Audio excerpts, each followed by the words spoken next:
Are Udayagiri पाला खेमुंडी एवं गुमा एथिरे 9टा घर पार्शियली डैमेज होती ये लैंडस्लाइड कारण रु 3टा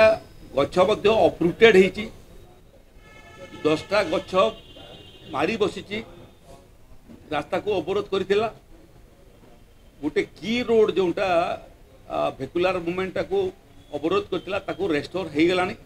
जेते जगह रोड अच्छी road clearance 100% power restoration 100% houses रे जो माने डैमेज तांको रिलीफ करिबा एवं तांको शिफ्टिंग करिबा 100% आपनकर माँ माने एक्सपेक्टेड वुमेन आसन्न प्रसवा महिला मानकर स्थानांतरण मोटामोटी 100% एबे पर्यंत गोटे पर गोटे रिपोर्ट आसूची आम आशा करूँ जो माँ मान आम स्थानांतरित करूँ से सफल प्रसव होला पर समस्ते घर को फेरतु गुड़िए मेडिकल टीम 23टा मेडिकल टीम विभिन्न केवल गजपति कम लगी 9टा भेटनेरी टीम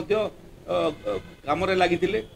समस्त परफॉर्मेंस दिस टाइम मत जदि किए पचारे से बहुत संतोषजनक सेवा करिबारे सफलता हासिल करिसेंती।